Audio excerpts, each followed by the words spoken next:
Un símbolo es un signo que va mucho más allá de sí mismo. Es una especie de atajo cognitivo. Piensen en él como una tecla rápida que nuestra mente pulsa para recuperar de golpe una red compleja de significados, un concepto, una emoción o toda una identidad. Mientras que una palabra se limita a nombrar una sola cosa de forma lineal, por ejemplo, perro, es ese animal con 4 patas, un símbolo tiene la increíble capacidad de condensar una galaxia entera de ideas. En serio, hablamos de la eficiencia máxima del lenguaje. El poder del símbolo no hay que menospreciarlo. Creedme cuando os digo que es una realidad absolutamente operativa, y por eso mismo me sorprende comprobar lo desapercibido que pasa para la mayoría. Tomemos el ejemplo de una corona. No es solo un aro de metal. En un solo icono cabe la idea de autoridad, linaje, derecho divino y poder. Todo eso sin necesidad de escribir una frase. Lo mismo sucede con la comunicación moderna. Un logo minimalista, una palabra clave, puede evocar al instante confianza, exclusividad o rapidez, simplemente por su diseño. El símbolo es la forma más rápida y universal de transmitir valor. Para que este mecanismo funcione y un símbolo se vuelva poderoso, necesita tener 3 pilares que lo sostengan. El primero, la historia. Un símbolo arrastra consigo todo un trasfondo cultural o mitológico que le da peso y legitimidad. No nace de la nada. Segundo, la práctica. Su significado se refuerza cada vez que lo usamos. Lo vemos o lo asociamos a un contexto específico, como cuando el anillo se usa sistemáticamente para sellar un compromiso. Y en tercer lugar, y como pilar fundamental, lo que podríamos llamar reconocimiento colectivo. Un símbolo es inútil si solo lo entendemos nosotros. Como este canal, imaginaos que no lo viera nadie, nadie lo siguiera. No activasen la polémica campanita y jamás pulsasen el me gusta. El algoritmo actuaría para con el lenguaje de los símbolos con majestática indiferencia. No sé si habéis notado mi barroca indirecta. Lo cierto es que el símbolo se vuelve una herramienta social solo cuando una comunidad entera, una nación o un grupo cohesionado, está de acuerdo de forma tácita en el significado que encierra. Es un código compartido que nos permite comunicarnos sin emitir sonido alguno. Cuando un símbolo tiene estos 3 elementos, se transforma en algo más que un simple dibujo, se convierte en una herramienta social poderosa.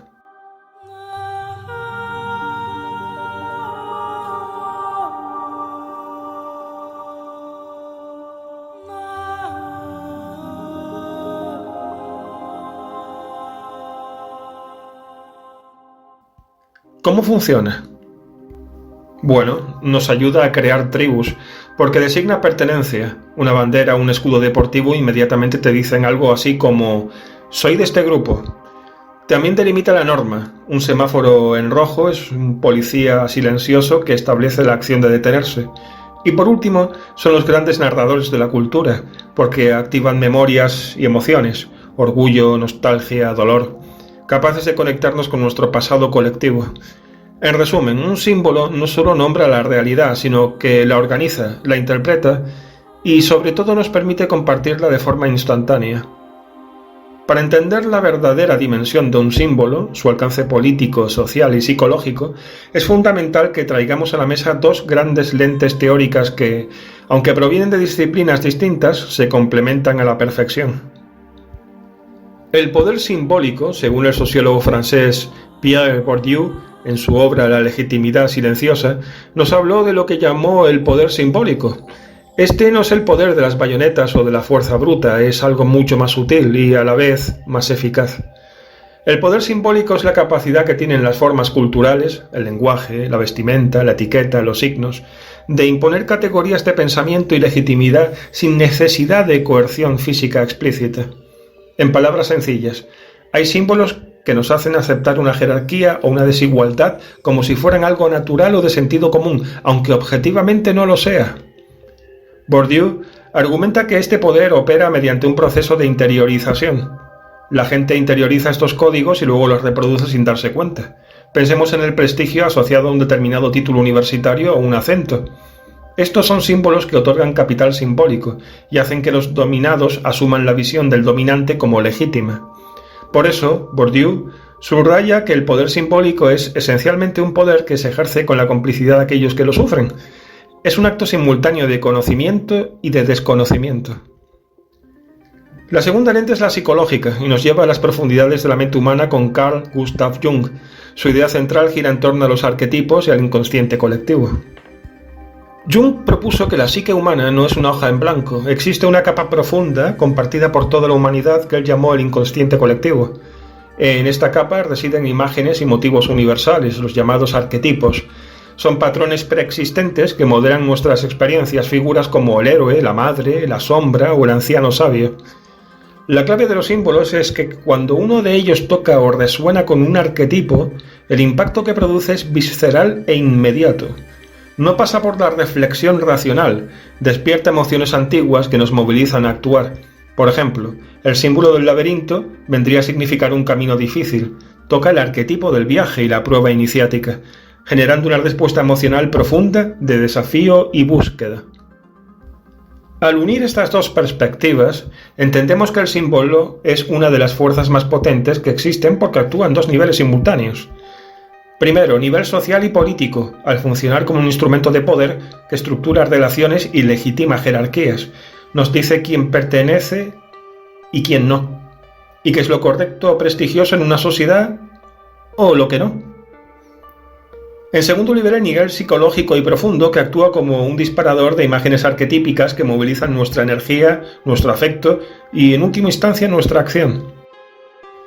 Un símbolo es, por tanto, el punto de encuentro donde lo que creemos subjetivamente, los arquetipos, es usado para lo que se nos impone objetivamente, el poder simbólico. Esto explica por qué ciertos símbolos pueden provocar revoluciones o cohesionar una sociedad entera, porque están utilizando códigos que ya están preinstalados en nuestra psique. La mente humana es, esencialmente, una máquina diseñada para economizar energía, constantemente busca atajos y patrones. Los símbolos son la herramienta perfecta para esta tarea, funcionando en el cerebro como, vamos a llamarlo así, marcadores que conectan rápidamente redes semánticas muy extensas. Cuando vemos un símbolo familiar, no solo se activa la imagen en nuestra corteza visual, instantáneamente se dispara una cascada de recuerdos, emociones y asociaciones condicionadas que hemos ido construyendo a lo largo del tiempo. Es decir, el símbolo nos ahorra el trabajo de analizar la realidad desde cero. En el terreno de la publicidad, esto se estudia intensamente con herramientas de la mercadotecnia neurológica y la neurociencia del consumidor. Observar un logo o un color específico puede activar regiones cerebrales asociadas al placer y la recompensa. La marca se convierte, literalmente, en una red de conexiones emocionales dentro de nuestro cerebro. Estudios recientes en neurociencia de la construcción de marca demuestran claramente cómo estos elementos visuales bien construidos influyen directamente en nuestra atención, nuestra emoción y, lo más importante, nuestra toma de decisiones. Aquí viene un ejemplo práctico potente. Se ha observado que exponer brevemente, a veces incluso subliminalmente, un logo o un color asociado a una marca no es un ejercicio en vano. Puede predisponer una decisión, alterar nuestra creatividad o modular juicios de competencia hacia esa marca. Esto no es magia, sino el resultado de una asociación reiterada. Cada repetición refuerza las conexiones neuronales y con el tiempo el símbolo pesa tanto en el cerebro como una experiencia real y completa. Este proceso tiene su asiento principal en el sistema límbico, la región cerebral encargada de gestionar las emociones y la memoria. Cuando un símbolo logra saltarse el filtro racional de la corteza prefrontal y entrar directamente al límbico, particularmente a la amígdala y el hipocampo, su mensaje se sella de forma más duradera. Esto explica por qué el miedo, la esperanza o el sentido de pertenencia son disparados por símbolos tan dispares como una calavera, peligro, una paloma, paz, o el himno nacional, identidad. El símbolo no solo nos dice qué pensar, sino cómo sentir al respecto, y al ser un circuito emocional es mucho más difícil de modificar o de razonar una vez que se ha establecido. El poder simbólico que hemos descrito no surge por accidente. Se fabrica y se amplifica a través de mecanismos sociales muy concretos y sistemáticos. Hay tres procesos clave que toman un signo simple y lo convierten en una fuerza capaz de cohesionar o dividir una sociedad. El primer mecanismo es la ritualización. Se trata de la repetición metódica de un gesto, de una frase o un objeto dentro de un marco ceremonial. Pensemos en los rituales, ya sean religiosos, militares o incluso ceremoniales civiles propios de instituciones públicas o privadas. El ritual convierte la acción o el objeto en algo sagrado o normativo. La repetición constante en un entorno controlado logra dos cosas fundamentales. Primero, crea familiaridad, lo que hace que el símbolo se sienta cómodo y esperable. Segundo, y más importante, genera legitimidad. Cuando vemos una acción o un símbolo repetido año tras año, generación tras generación, comenzamos a asumir que ese símbolo debe ser importante, que representa un valor inmutable. La ceremonia de la jura de una bandera o el rito de la Eucaristía son ejemplos de cómo la repetición sistemática eleva un objeto común a una categoría de lo intocable o esencial. El segundo mecanismo es la institucionalización. Un símbolo alcanza su máxima potencia cuando es adoptado, custodiado y promovido por estructuras de poder formales, las instituciones. Cuando los estados, los ejércitos, las escuelas o los sistemas judiciales hacen suyo un símbolo, éste inmediatamente se naturaliza. Deja de ser una opción y pasa a ser la norma visible. Lo encontramos entonces en las banderas, en los uniformes, en los himnos y en los sellos oficiales. Las instituciones, al ser los agentes que definen la realidad social, le otorgan al símbolo un respaldo autoritario ineludible. Por ejemplo, el uso de la balanza y la espada como emblema de la justicia en tribunales de todo el mundo asegura que el concepto abstracto de la justicia se respete y se entienda de forma homogénea, porque emana de la autoridad estatal. El tercer y quizás más sutil mecanismo es la narrativa. Los símbolos son meras anclas si no están atados a una historia. Es la historia colectiva la que les da sentido, profundidad y, sobre todo, emocionalidad. Cada símbolo relevante se inserta en un relato que explica quiénes somos, de dónde venimos y por qué luchamos. El águila romana no era solo el emblema de una legión, era el relato de la fuerza, la expansión y la ley imperial. Un ejemplo clásico es la bandera nacional. En esencia es solo tela con colores, pero cuando se le añade la narrativa de la independencia, el sacrificio y la memoria de los antepasados, se transforma en un agregador de sentido capaz de movilizar masas. Es la historia de heroísmo contada en las escuelas la que le da a esa tela su peso emocional. Cuando los líderes manipulan esa narrativa, al reinterpretar el pasado o al proyectar un futuro ideal, el símbolo se transforma en un vector de movilización masiva, capaz de guiar la acción política y social. La combinación de repetición ritual, respaldo institucional y una narrativa convincente es lo que asegura que el símbolo trascienda su función decorativa y se convierta en el pilar invisible sobre el que se asientan las estructuras de poder y la identidad colectiva. Los movimientos políticos han aprendido, a lo largo de la historia, a usar los símbolos por su increíble capacidad de condensar mensajes complejos en imágenes simples. Esta eficiencia permite, primero, crear una identidad clara, el nosotros versus el ellos, y, segundo, facilitar la transmisión de consignas que de otro modo requerirían largos discursos. La enciclopedia y estudios sobre propaganda señalan que los símbolos y emblemas son herramientas esenciales de la comunicación política. No solo evocan lealtad y legitiman líderes, sino que también estilizan mensajes para audiencias masivas. No siempre se trata de una manipulación directa o evidente, muchas veces es un proceso sutil de normalización. Los símbolos repetidos constantemente en contextos autoritarios acaban por naturalizar ideas y prácticas que son contrarias a la democracia o la libertad. Por ejemplo, el estandarte, la insignia o el puño levantado se convierten en sinónimos de la causa, eclipsando los matices. Un ejemplo moderno y fascinante de esta dinámica es la iconografía digital. Un emoji, un hashtag o un meme actúan como un símbolo relámpago que puede polarizar conversaciones al instante. Su simplicidad no solo hace que se propaguen con rapidez viral, sino que su poder simbólico se vuelve instantáneo y a veces incontrolable por los agentes iniciales. La razón profunda por la que el símbolo político es tan efectivo reside en su capacidad para anclarse en la memoria emocional colectiva. Los líderes y los estrategas no solo buscan la comprensión, buscan la adhesión visceral.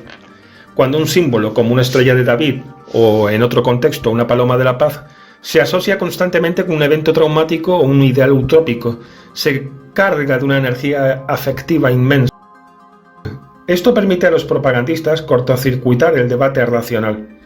En lugar de tener que argumentar la validez de una política, basta con mostrar el símbolo asociado para activar en la audiencia el miedo o la esperanza, facilitando una respuesta de apoyo o rechazo casi automática, haciendo de la política una cuestión de fe simbólica más que de análisis lógico. En la economía contemporánea, el verdadero campo de batalla no son las fábricas ni los almacenes, sino la mente del consumidor. Es aquí donde las marcas utilizan los símbolos para construir lo que llamamos valor simbólico, o lo que Pierre Bourdieu definiría como capital simbólico. Un logo minimalista, una manzana mordida, un diseño dinámico de una marca como el logo de Nike o incluso un color particular asociado a una compañía. Bueno, estos no son simples adornos estéticos, sino herramientas tácticas. Apuntan directamente a una emoción, a una promesa de calidad o a un estilo de vida que queremos adoptar. El valor de la marca se convierte de hecho en la suma de los significados que estos símbolos han logrado condensar. La neurociencia aplicada a la gestión de la marca lo confirma constantemente. El símbolo de una marca familiar activa redes neuronales específicas y puede alterar nuestras decisiones de compra en fracciones de segundo. Esto explica por qué las empresas invierten sumas astronómicas no solo en el producto, sino en el diseño de identidad y la repetición publicitaria. Están literalmente construyendo y reforzando las asociaciones cerebrales en nuestro subconsciente. Piensa en la última vez que escogiste una marca sin pensarlo dos veces en el supermercado, por ejemplo. Quizás estabas comprando un agua embotellada y tu mano automáticamente fue a esa etiqueta azul y blanca que conoces. Lo más probable es que un símbolo te ayudó a decidir, saltándose el análisis racional del precio o el origen. Este mecanismo funciona porque el símbolo actúa como una garantía de coherencia. En un mercado saturado de opciones, la marca utiliza su iconografía para prometer que cada vez que consumas ese producto, la experiencia será la misma. Esta promesa de fiabilidad es crucial. El consumidor no compra la camiseta deportiva, compra el símbolo que representa calidad y estatus. El consumidor no compra el teléfono, compra el símbolo de la manzana que representa innovación y exclusividad. El símbolo se convierte en una moneda de confianza que reduce la incertidumbre en el acto de consumo. El control simbólico tiene un rasgo intrigante. Es más efectivo cuanto menos lo notamos. Su verdadero poder reside en la discreción. Pero, ¿por qué es tan difícil darnos cuenta de que estamos siendo influenciados por algo tan simple como una imagen? La razón es que el símbolo trabaja utilizando atajos de nuestra mente que operan fuera de la consciencia. Trabaja por la preparación o activación de la mente del consumidor de forma inconsciente para que responda de cierta manera ante un producto, mensaje o marca, por sesgos cognitivos y, sobre todo, por asociación efectiva. Un símbolo activa la mente del ciudadano porque, al verlo, prepara tu mente para reaccionar de una forma concreta antes de que siquiera sepas por qué. Lo hace con la rapidez de un rayo, no es como el lenguaje convencional que pasa por una serie de filtros. El símbolo no lo hace. Piensa en el efecto que tiene la música de una película de terror, que nos predispone a sentir miedo incluso antes de que veamos la amenaza en la pantalla. El símbolo funciona así. Es un disparador silencioso. Además, la socialización refuerza continuamente la lectura, entre comillas, correcta del símbolo. Si todos a nuestro alrededor reaccionan de manera similar ante la bandera o la cruz, asumimos que nuestra propia reacción es la adecuada, cerrando el circuito de la duda. Es útil recordar que la respuesta simbólica nunca es absoluta. Siempre depende de nuestro contexto, nuestra cultura y nuestra experiencia individual. Un símbolo que moviliza emociones profundas en un lugar, como la hoz y el martillo en Rusia, puede ser totalmente neutro e irrelevante en otro. La clave de su poder está en la convergencia. Cuanta más personas y fundamentalmente más instituciones apoyan una única lectura de ese símbolo, más estabiliza su significado en el inconsciente colectivo. Pero hay un factor más profundo. El símbolo opera sobre una economía del desconocimiento. Nuestra mente consciente tiene recursos limitados. Si tuviéramos que analizar racionalmente cada símbolo que encontramos a lo largo del día, desde el logotipo del café que bebemos hasta el gesto del saludo de nuestro jefe, colapsaríamos. Para evitar esta sobrecarga, el cerebro delega el análisis simbólico al inconsciente, que lo procesa como una rutina. Al automatizar la respuesta al símbolo, nos volvemos algo parecido a ciegos funcionales a su influencia. Eso es lo que Bourdieu definía como la violencia simbólica. La forma más insidiosa de control es aquella que se ejerce con el consentimiento de la víctima, porque está interiorizado el lenguaje del poder y no ve este como algo externo o impuesto. Finalmente, la influencia del símbolo se vuelve invisible por el filtro de la familiaridad. Un símbolo que se repite 1000 veces en nuestro entorno, en los medios, en la arquitectura, en los rituales diarios, deja de ser notado como un signo y se convierte simplemente en parte del paisaje. Cuando el símbolo se fusiona con la realidad cotidiana, se vuelve tan transparente como el aire que respiramos. Solo cuando un símbolo es subvertido, cuando un artista lo vandaliza o un movimiento social le da un nuevo significado, es que regresa a la conciencia y volvemos a verlo como lo que es, una construcción frágil, pero inmensamente poderosa. Los símbolos nos acompañan. Forman mapas invisibles que orientan decisiones, afiliaciones y recuerdos. No son solo imágenes, son atajos que la mente y la sociedad usan para pensar rápido. Saber cómo funcionan no solo es un ejercicio intelectual, es una herramienta para ser menos manipulables y más conscientes. Que es precisamente la razón por la que monté este canal y su hermana inglesa. Cuando entiendas que una imagen puede condicionar una emoción o una acción, ganas la capacidad de interrumpir la fórmula y elegir en libertad.